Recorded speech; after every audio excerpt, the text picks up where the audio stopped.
Hi, welcome to the Andrew Buckle book review of Thanos. This is a comic book story that will bring you back to the heyday of Marvel Comics, it says there. The Infinity Saga, Jim Starlin, Alan Davis and Ron Lim. It's 984 pages.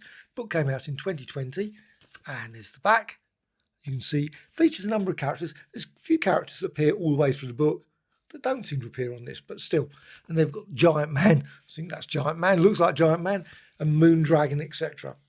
Still, doesn't feature quite a few stories. In fact, that is one problem with the book, and also one of the great things about the book, but there's a lot of different stories. And I must admit, since I've been reading it over the last 6 or 7 months, it's to actually say, I understand every single part of it flowing all the way through. I don't think it really did, actually. It's just one of those things with lots of separate stories, but they were all very enjoyable.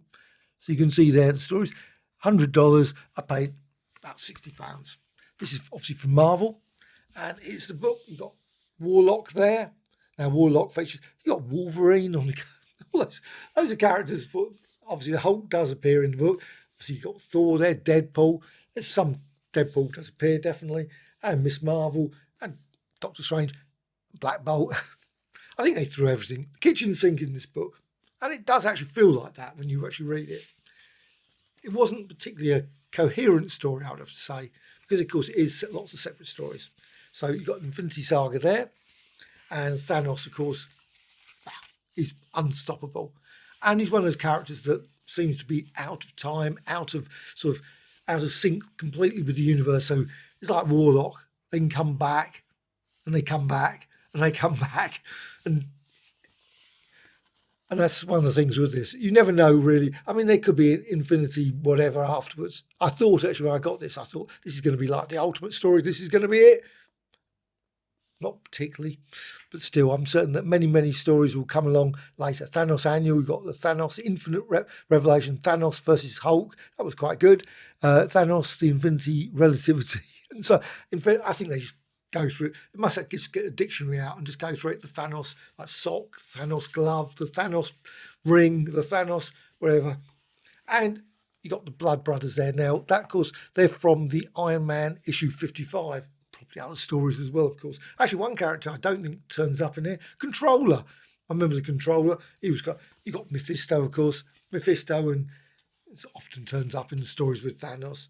And you got there the Infinity Gauntlet, and of course he's got all the Now, that's another thing where the characters popping up. You've got multiple different versions of Thanos. It's a bit like Kang. Kang also is in the book. Sorry, spoiler. There are a few spoilers here that you've got. And it does actually go back to some of the key stories over and over again. Slight variations of those stories as well, which is really weird. Sort of different points of view of that, of course, classic story, Infinity Gauntlet, as well as, of course, the Cosmic Cube as well. Must be very confusing for Thanos, where he keeps going backwards and forwards, different realities, like Kang as well, as I said. So you got there, obviously meets multiple copies of himself. And of course, old Living Tribunal turns up once in a while as well. And even there, the story goes all over the place with Living Tribunal. I remember in Doctor Strange, he was a completely different sort of character as far as I was concerned at that point to now. And also Silver Surfer turns up. You've got the Guardians of the Galaxy. You've also got loads of other characters who must admit some. Oh, there's Black Bolt. Maybe that's why he appears on the cover somewhere. Black Bolt, as well as obviously Thor. Multiple copies of different things of Thor as well. And other characters. Of course, the Kree, they turn up as well. And let's go through. Oh, Impossible Man, or Impossible Men, I guess, women as well. Possible Persons. And loads of other characters. And it really is generally a good story all the way through. And it's certainly one of those ones that you think, even S.H.I.E.L.D. turns up. Where's Bruce Banner, of course, Stark turns up. And many, and of course, Guardians of the Galaxy turn up. The artwork is good all the way through. I can't think of anything that I was thinking, this looks terrible. My least favourite character in the world turns up.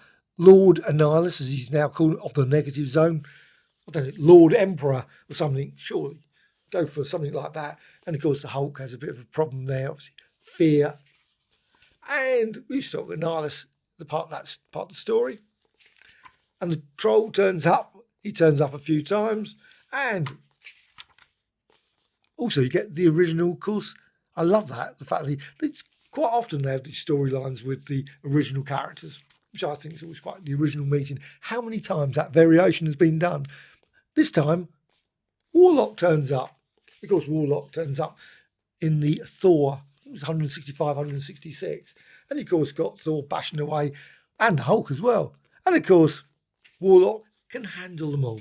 So then on to some more bits of the story. Oh, another least favourite character, Blaster. How many times does he turn up? As well as, of course, the Hulk battling against Thanos.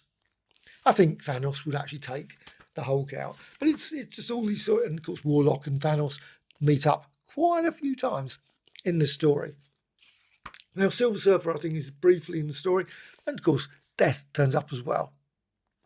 Would there be a Thanos story without the Death character? And Guardians of the Galaxy, as well as some character like No Face character. Can't recall what that character story. Oh, yes, that was a pretty interesting story. I did enjoy that character. So there's that. And that continues on for quite a bit of the book, actually. And then on to Stalin's Bar, which I really love. I think, what about calling a place Stalin's Bar? You got there.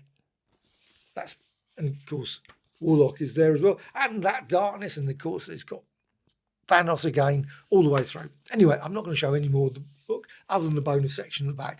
Otherwise, it spoils the story. But I don't think there was really much of a story. There were so many different stories, some sort of loosely connected. And I felt, it was good all the way through. I did enjoy. It was one of those books I picked up. I thought, you know what? I'm going to give that a go. It wasn't one that I thought, you know what? I really must get the Thanos book. This one I thought, I will try it. I haven't looked at a Thanos story for quite a while, and I'm glad I picked this up because it did bring in lots of... Now, I'm not saying there was any great revelations in this. There was nothing that I thought, you know what, after reading it, I've learnt that much more about Thanos, other than the fact he's just as confusing as Kang, who also turns up as well as some of the other characters that turn up. And there's lots of other characters. Eros turns up, and also lots of the Avengers turn up again. Right, let's just go to the back. You've got Thanos, the Infinity Relativity introduction. Of course, they've got the introductions there. They've also, of course, got a few obviously lovely there. I think that's always good in the book. They put the covers without all the various text over them. Infinity Entity, apparently. And some more, obviously, lovely pencil pages there. That's from Alan Davis. And let's just see if there's a few more. There's quite a few actually there. There's another one there. So that is the Thanos book. Thoroughly enjoyable book. I think it's a decent 984 pages, and it kept me reading for many a month. I think this took me quite a few months to get through. So it's that's why probably some of the storylines right at the start probably aren't very significant for the storylines at the end. I don't know.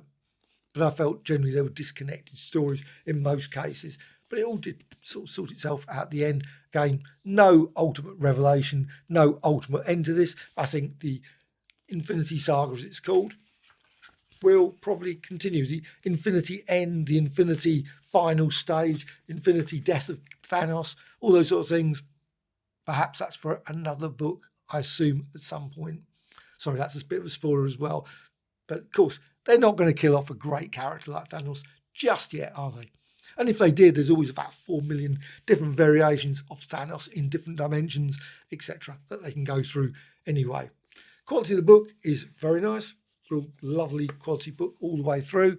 Didn't have a problem with it particularly. I didn't sort of struggle reading there in the gutter at any point. Colour is really, really nice. And, he always turns up. The In-Betweener. One of those weird characters that really seems to be everywhere. I think Doctor Strange, wasn't it, with the early In-Betweener stories. That's Overload. But generally, really good book. Definitely a recommended book. Thanos.